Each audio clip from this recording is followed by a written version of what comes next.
Balancing feminine and masculine energies within. This is the topic of the Lovetarian Way podcast today. Welcome, everyone. I have with me a fantastic guest who is actually returning to the podcast, Dr. Merlin Pickston. He is welcome. Thank you. He is a doctor of metaphysics. He's an author. Merlin, would you like to show your book that you've recently published? Awaken Journey to Your True Self. Yes, and that is a wonderful book with many, many beautiful tools to help us heal ourselves, isn't it? Absolutely. It's like a self-improvement guide, really, that you can go back and use the exercises and stuff in there. So yeah. Wonderful.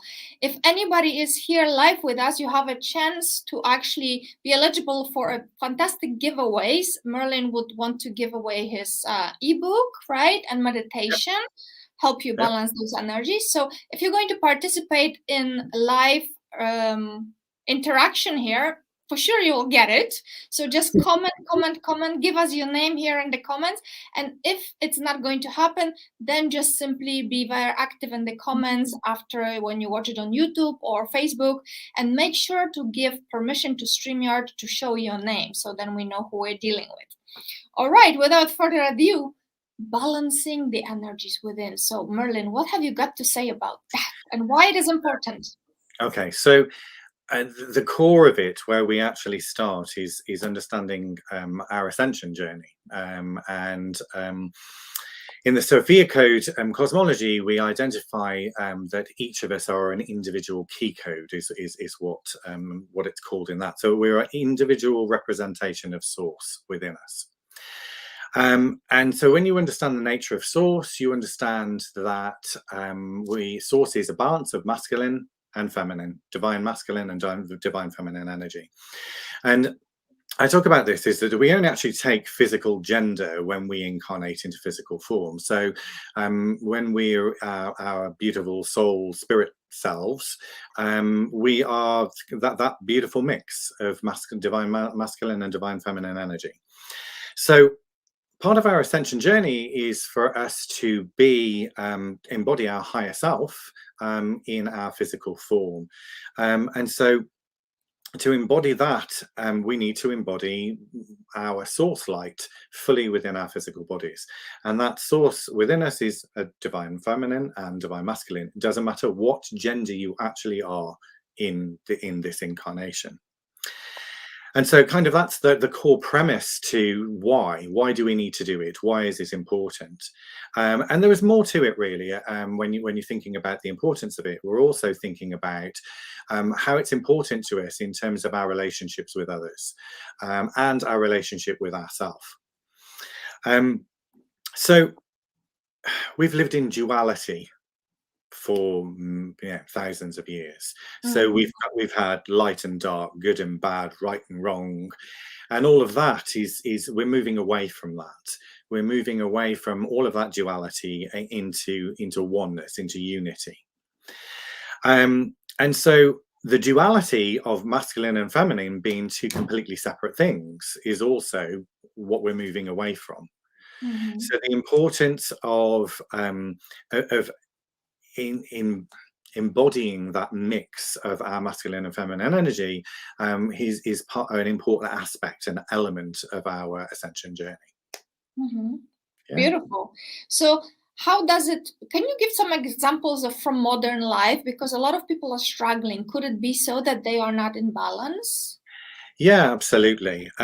Let's talk about kind of the gender spectrum. I like to call it the gender spectrum. So you've got kind of extremely masculine, and at the other end of the spectrum you've got extremely feminine, and then you've got all of the other representations of gender along that spectrum. So, you can get obviously an extremely masculine man, an extremely feminine woman, but then you can also get quite a masculine woman, feminine man, etc. And each of us are our individual representations of our gender. And so as a unique kind of key code, we are also that representation. The challenge with that is that we've been kind of conditioned to go, well, you have to be a man, you have to be like this. To be a woman, you have to be like that. And so often individuals will feel like, well, I don't feel like that, but it means there's something wrong with me. Yes. That because I'm not like, what society says I should be, then obviously I need to change myself to be like that, rather than to go, actually, no, I'm perfectly okay being my perfectly me, Yeah. unique representation. So in the social brainwashing, so for example, we do it from, when somebody's having a baby, and oh, is it a boy? So I'm going to knit blue. And is it a girl? I'm going to knit pink. And it's like, okay, so boys don't wear pink and girls don't wear blue. Well, they do when they're older. So why do we do it with babies, for example? And you only have to go and buy a greetings card for somebody, and they are amazingly gender stereotyped.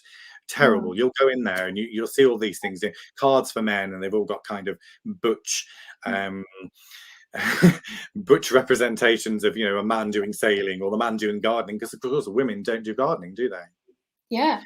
Kind of, it's just, it amazes me the how it is in terms of how the brainwashing kind of is out there, and so the gender roles have changed significantly since the Second World War. So there was very much this: the man was the breadwinner, the woman was, stayed at home and cooked and cleaned and looked after the children. And there's been this suppression, and this is an important element. There's been the suppression of the feminine, of the divine feminine, for thousands of years. So when you it's interesting because there are a lot of speakers who talk about this subject, and they talk about the need for the rise of women and more women to be in leadership roles and what have you. And I absolutely don't disagree with that at all. I think it's really important, because the patriarchal sort of way of things has not served us well at all. However, when I'm talking about the suppression of the divine feminine, what I'm talking about is the divine feminine in both women and men. Yeah, for sure. Okay, so the divine feminine women, and in fact, for women who have wanted to be successful in business, who've wanted to do well in their jobs, often they've had to embody masculine energy to be able to do that, to be successful in this patriarchal world. And then the men have been in a situation where they have had to suppress their emotions, because men don't cry, kind of teachings, and so that was how it was. That's the suppression of the feminine in men, sorry, that men shouldn't cry, they shouldn't show their emotions, etc., etc.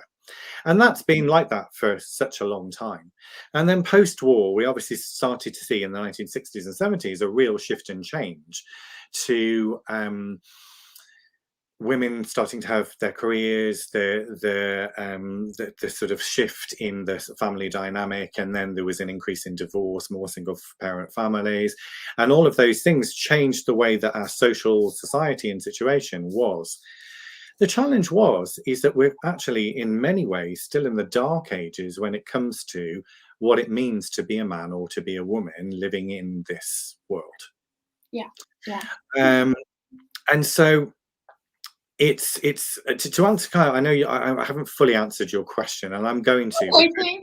It's fine, because really the answer is when I start talking about what the wounded feminine and wounded masculine traits look like, because when I start reading those out, you kind of then get a real picture and an idea where people can go, oh yeah, I do that, or that's me, or I see that in my friend, or whatever. So I haven't forgotten your question. I'll definitely be there. In terms of so women, if you think about what kind of their new role, so women now are expected to be superwomen. They're expected to have the career, have the babies, do all of this, be a super mom, be this amazing wife and partner, etc., etc., etc. And of course look beautiful. Yeah, look gorgeous, the whole thing. I mean, it's huge. And I think a lot of women go, well, what if I don't want to be that? Or what if I want to be this? And actually, I don't want a career. I'm more than happy to stay at home and look after my babies. Does that mean there's something wrong with me? No. It's a real challenge. And then for men, it's kind of, well, now I'm still expected to be this white knight in shining armor who's going to sweep my woman off her feet and do all of these amazing things for her. But then I still need to change the nappies and clean the toilet and and sit there and cry when it's appropriate and do all of these things. And it's all it's all mixed up in this really confusing melee of, well, where are we exactly? And so this is where the importance of balance comes in, because when you start to understand that to be balanced in both of those areas means that if you can behave in a way which, so if I'm talking about me, for example, as a man, so if I can go, right, okay, I can be the supportive, strong, confident, assertive man who's kind of taking care and being protective, but I'm also able to tap into, I can also be caring and loving and affectionate and kind and compassionate, which are feminine traits, that actually it makes me a far more balanced person to have a successful relationship with someone, whether that be an intimate relationship or whether that be with a friend or a family member or what have you. That is actually, I'm going to be much more successful in achieving that. And that's kind of where I'm coming from in terms of the need for balance. Yeah. All right. So then, can you give some examples what happens when people deny that balance? When they don't, yeah. So this is what happens is that we often find that people are then looking for what they lack within themselves, the lack of balance, to get them balanced out with a partner of their choice, or in a friendship or whatever that looks like. So it's what we'll do is we'll go, well, I'm not very confident and not very assertive, and so I'm actually going to be attracted to a partner who is confident and assertive, and so kind of I'm going to get that from them. Yeah. And that is a common symptom of, instead of being a whole person ourselves, instead of being full and complete in our divine self, what we're doing is, well, actually, no, I can't do that for myself, so I'm going to look outside of myself to another person to actually fulfill that need within me. But of course, that doesn't work. What is the remedy? Yeah. So it might be useful at this point to kind of go through my kind of bit of a list that I've got of the wounded feminine, wounded masculine. So I'm going to start with wounded masculine, and I'm going to do that because it's kind of what we often see in this kind of patriarchal world, and often in workplaces where you see bullying and harassment and sexual harassment and all sorts of things like that going on. So here's a kind of a list of some of the traits here. So wounded masculine, and I will emphasize here, this can be present in either gender.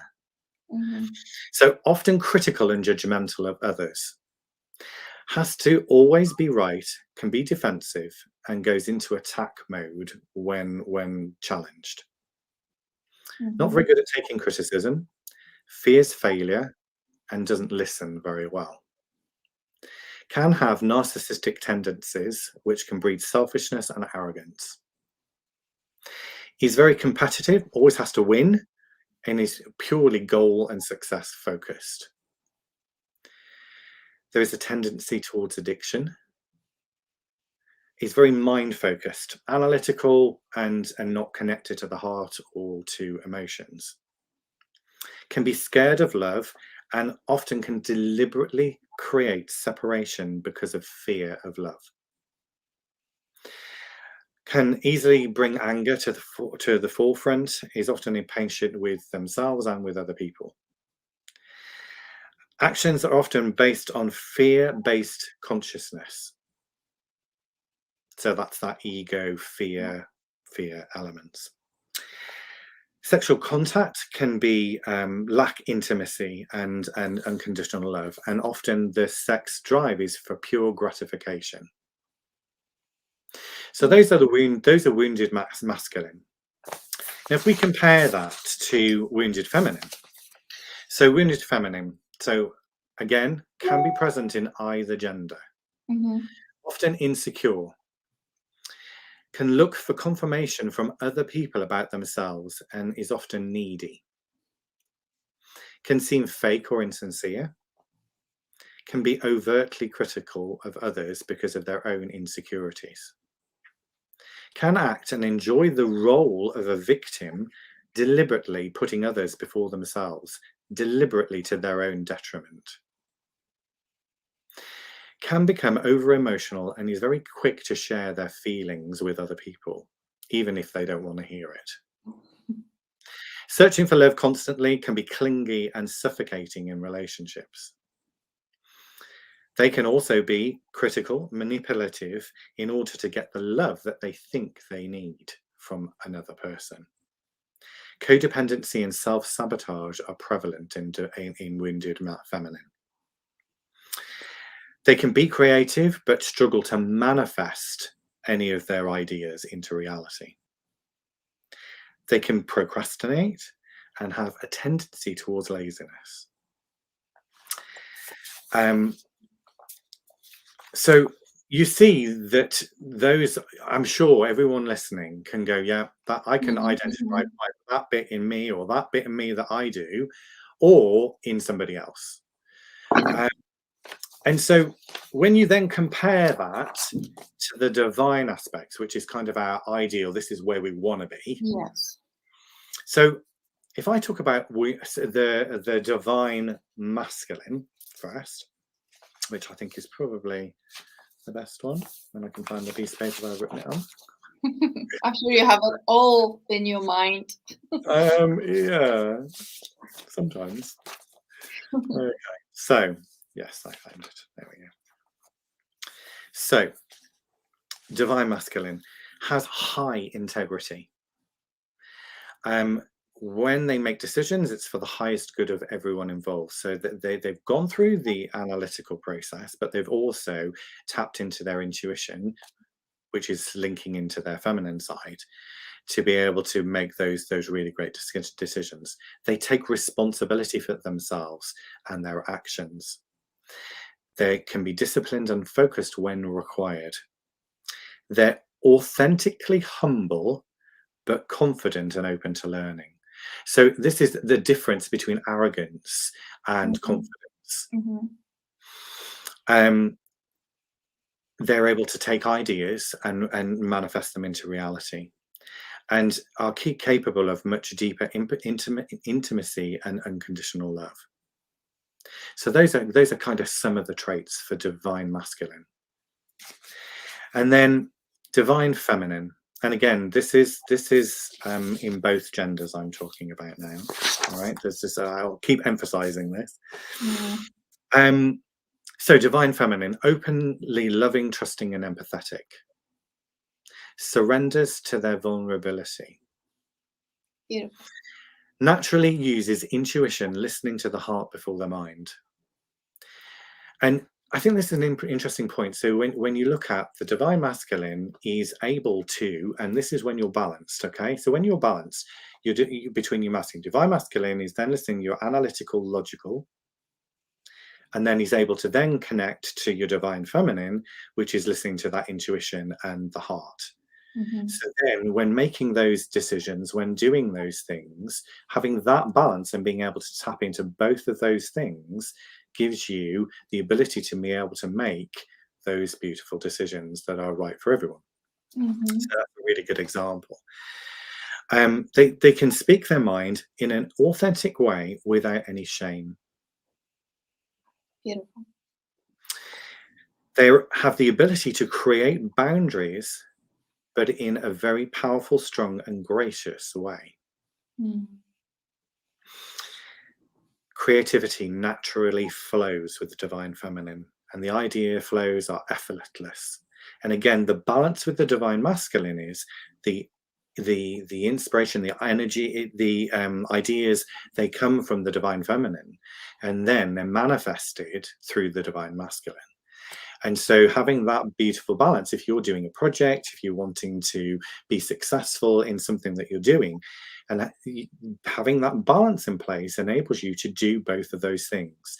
So you don't need someone separate to you to create the ideas. You don't need someone separate from you to be able to manifest those ideas. You can do it all yourself as a balanced human being. Yeah. And I believe, are you finished with that list or not yet? Yeah. So I believe you have a beautiful meditation for us, which you also want to give away, right? So you can guide us through that meditation. Right. So obviously they're going to listen to the meditation, and for me to do that now.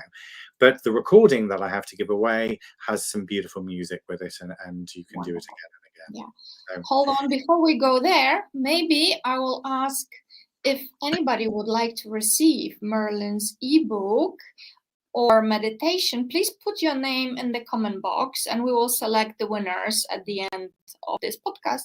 Okay, so now let's all prepare and put your names in the comment box if you would like to be eligible for the giveaway. Good. I'm ready.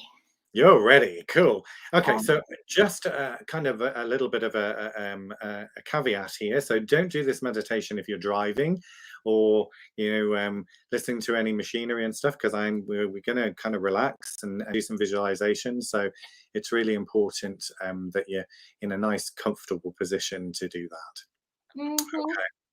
All right. Should we kick off then?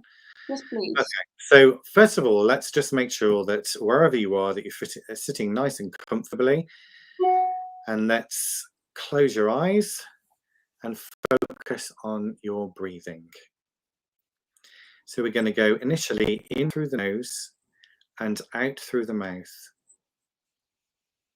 And as you do that, let's notice the rhythm of your chest and stomach going up and down, up and down. If any thought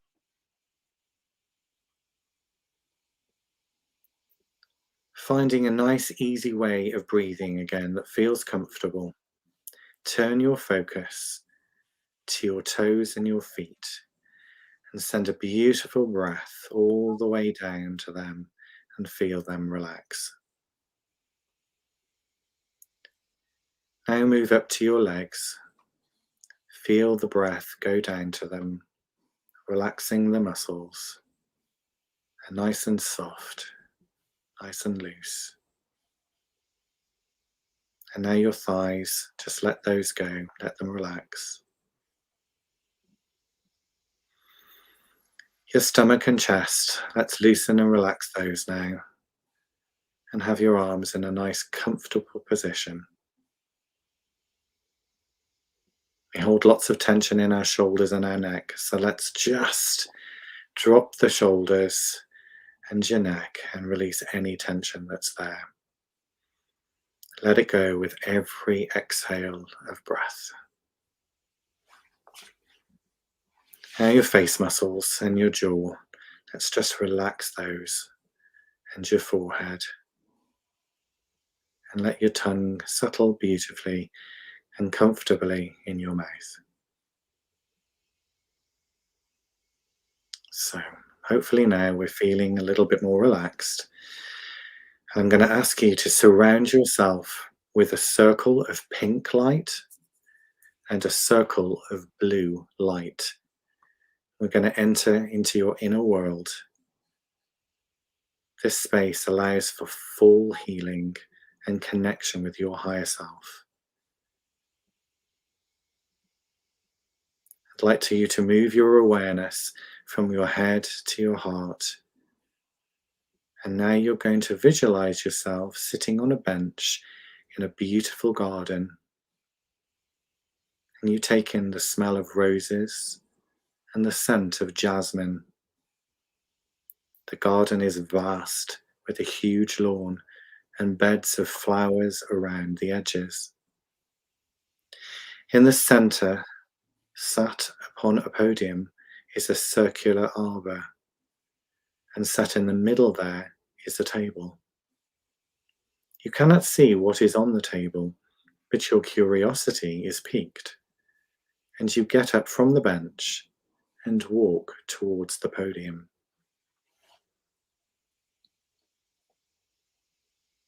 You reach the bottom of the steps of the podium and start walking up. When you reach the top of the steps, you see in front of you a table, and in the center of the table is a set of beautiful brass scales. You take a moment to appreciate the workmanship in the scales. Looking at the pans of the scales, you will see that the one on the left represents your feminine side, and the one on the right represents your masculine side. Look carefully and notice in which direction the pans of the scales are tipped. Are they more to the left or to the right? Or are they balanced?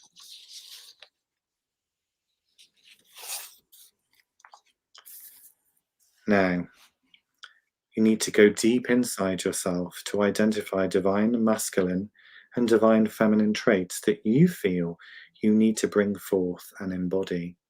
Is there something that you are aware of that you are lacking or that you would like to develop further? As you visualize these, you'll see that the divine feminine traits will be beautiful pastel colors. They'll be soft, flowing, and sweet smelling. The divine masculine traits will have primary colors of different shades. They will be firm, have straight lines, have the scent of pine, and be rough to the touch. As you identify these traits in these different colors, I'd like you to collect each of the traits that you wish to bring forth and bless them now.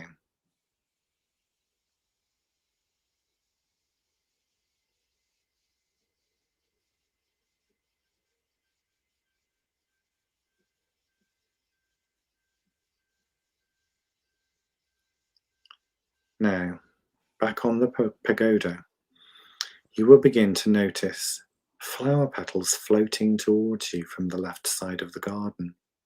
These beautiful, pretty pastel colours.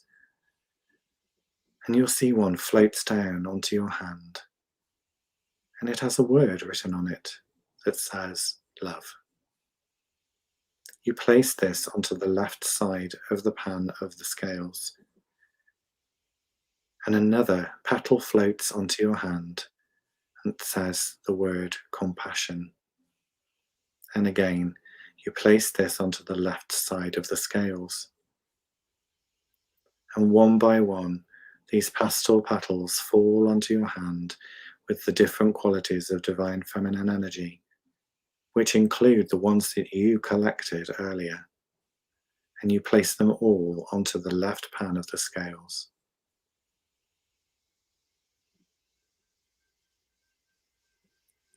Now you notice flower petals coming from the right side of the garden. They are all bold primary colours, and a red petal lands in your right hand and has the word strength written on it. You go and place the petal in the right side of the scales. Another petal floats down. It is a deep blue colour and lands onto your right hand and has the word confidence written on it. You take the petal and place this again on the right side of the scales. One by one, primary colour petals fall into your hand with the different qualities of divine masculine energy, including any of the traits that you brought forth earlier, and you place them all onto the right pan of the scales.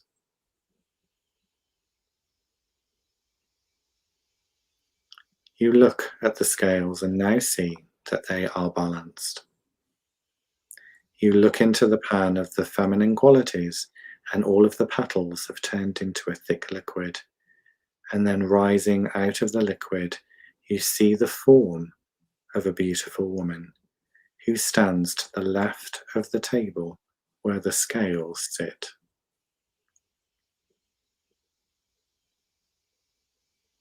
You now look into the pan of the divine masculine qualities, and all of the petals have also turned into a thick liquid. And then rising out of the liquid, you see the form of a handsome man who stands to the right of the table where the scales sit. The two people represent the two parts of you. In the air, you see floating an infinity symbol. One end of the symbol goes around the wrist of the man, and the other around the wrist of the woman. The symbol binds the masculine and feminine traits together as whole. They are now one. They are now you. The man who represents the masculine within you turns into water, and at the same time the woman who represents the feminine within turns to air. The air spins around the water, bringing it into a whirlpool, and the whirlpool goes towards your heart chakra. It then pours into your heart chakra and goes down into your solar plexus and sacral chakras. The infinity sign that binds them goes through your third eye chakra. The balanced masculine and feminine aspects of you are now fully integrated into your body, mind, and spirit.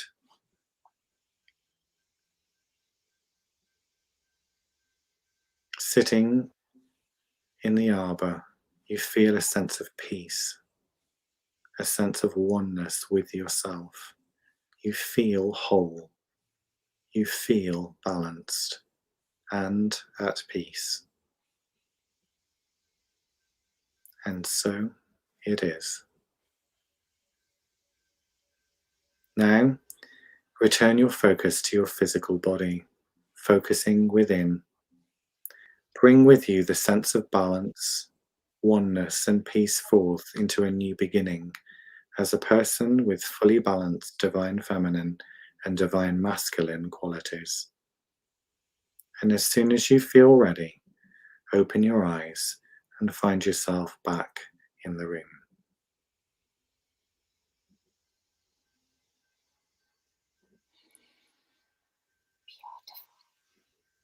I loved it. Beautiful meditation. Thank you.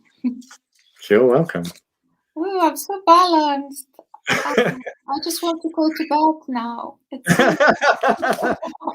that was kind of the worrying bit. Everyone's so chilled and relaxed.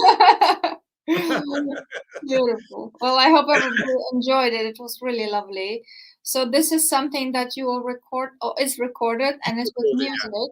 Yeah, I have it in Yeah, people are saying, yeah, thank you. That was awesome. Thank you so much. So powerful. Yes, look at this. How nice. That was awesome. Thank you so much. So powerful. Lovely. We love that you enjoyed it.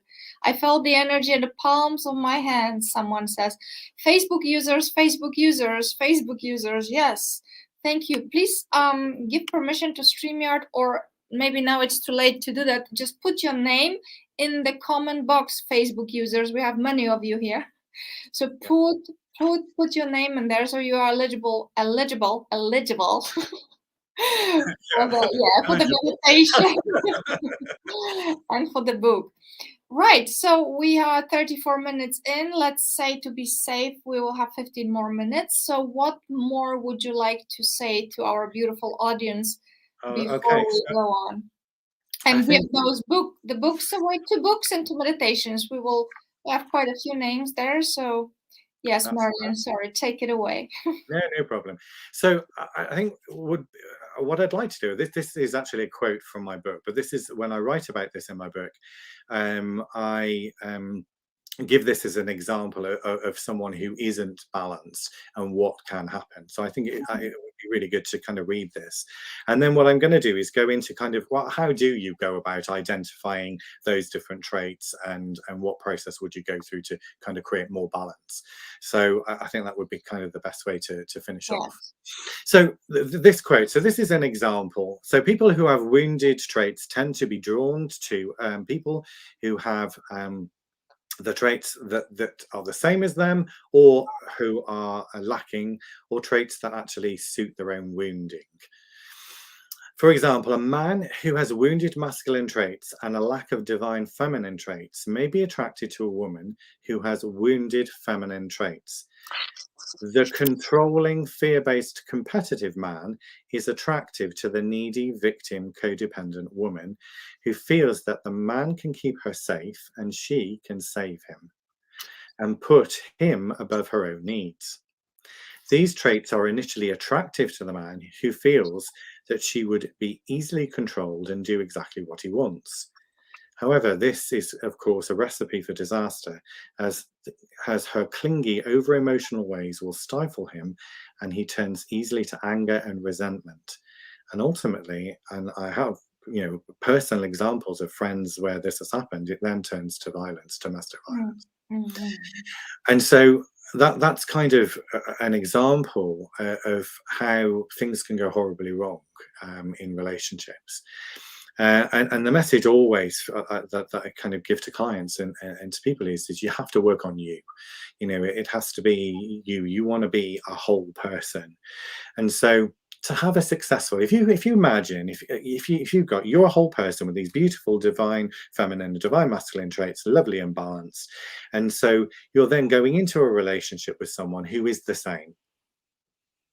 Yeah. That is a foundation for a really healthy, beautiful relationship that isn't going to go through some of the awful peaks and troughs and pitfalls of people who have the wounded traits. And I just kind of didn't mention this earlier. I think it's important for me to say this as well, is that this it doesn't make any difference someone's individual sexual preference either. So if we're talking about same-sex relationships, the same principle applies totally to those balanced masculine and feminine traits. So it doesn't make any difference what someone's sexuality is. So I guess, how do we create balance? I mean, we've got this beautiful meditation, which, of course, is a lovely way to really kick off the energy within and to help sort of the higher self to really identify what to do. But in terms of a practical way, so the list that I created, I read out of those wounded and divine traits. They are actually in my book. So there's a list of them here, but you can, if you Google it, find those lists online as well.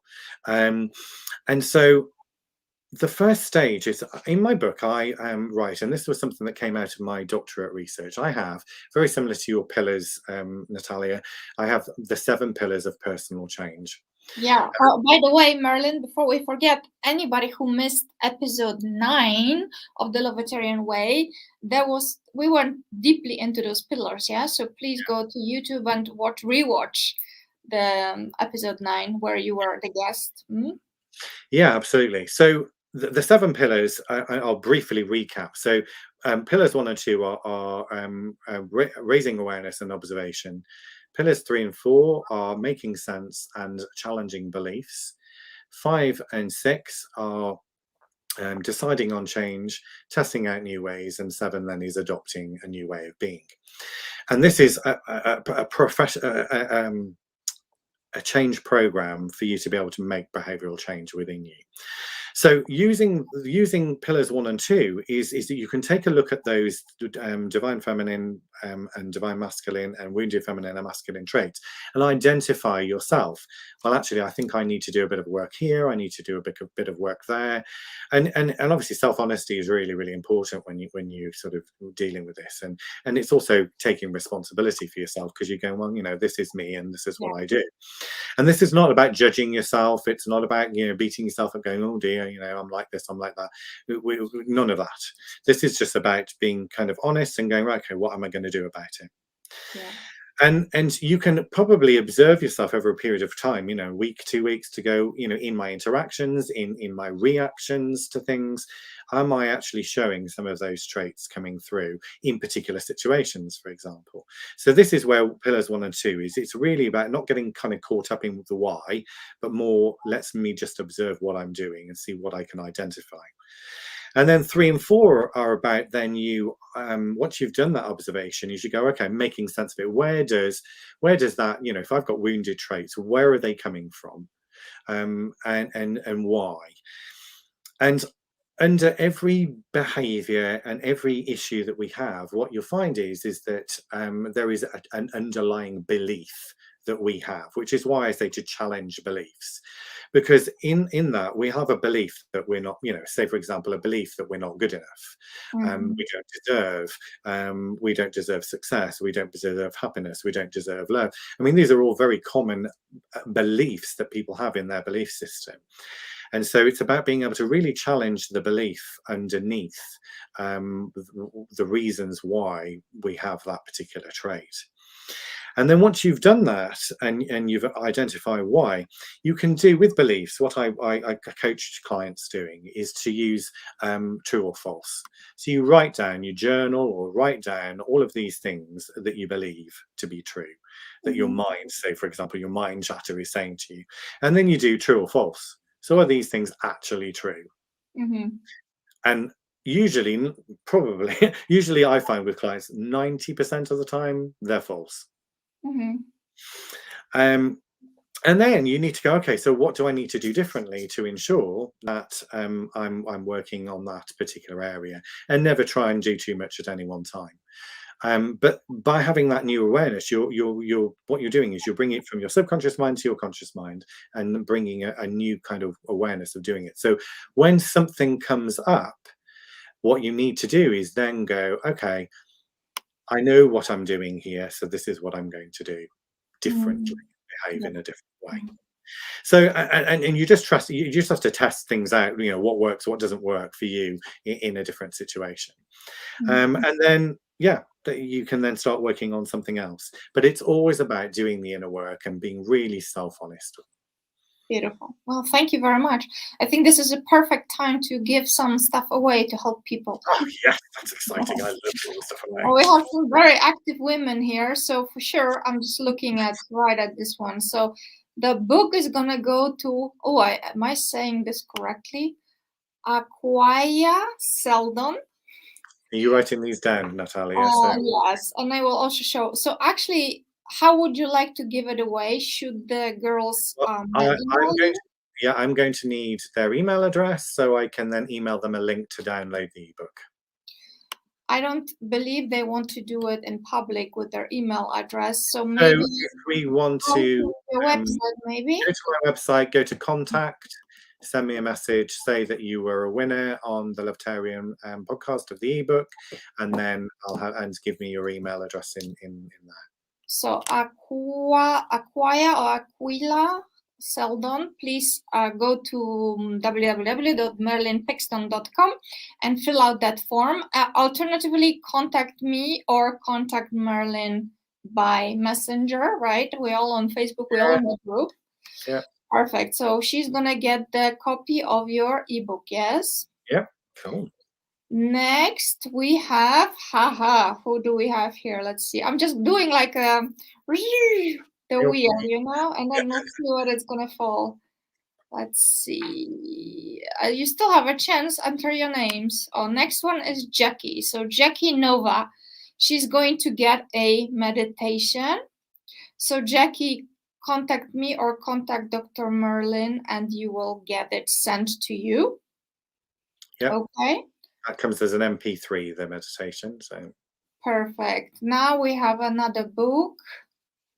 Let's see who else has their name there. I saw all those comments are going so quickly. Okay, well, I just gonna put that one because I just saw her enter her name. We know who that is. And yeah, and then you're gonna get the book. So yeah, well, we connected. We are connected. And then the meditation is gonna go to Mila Zimunhu, who was actually a guest on our podcast last week. Oh, wow. Media expert. Yeah, congratulations, everyone. Excellent. Perfect. So 2 books and 2 meditations. And I'm going to put your website here again. Yeah. So everybody can get in touch. Please send this. merlinpickston.com and then /contact, or just go onto the contact page and then that'll come through to me. Yeah. So Aquila, Mila, Jackie, and Mila. Yes, perfect. Oh, ladies, rock and roll. So perfect. This was a beautiful podcast. Unfortunately, as much as we would love to talk for hours, we do want to keep it to an hour because we want to put it on Instagram as well. And that's good. So if anybody has any questions for Dr. Merlin, here's your last chance, 5 minutes while we're going to be wrapping this up. Show us your book once again. It's really beautiful. Yes, you can get it on Amazon. You can get it on his website. You can get it in the bookstore. I think Amazon is the easiest. Huh? It all depends where you are. Yeah, I mean the Amazon. It's on Amazon worldwide.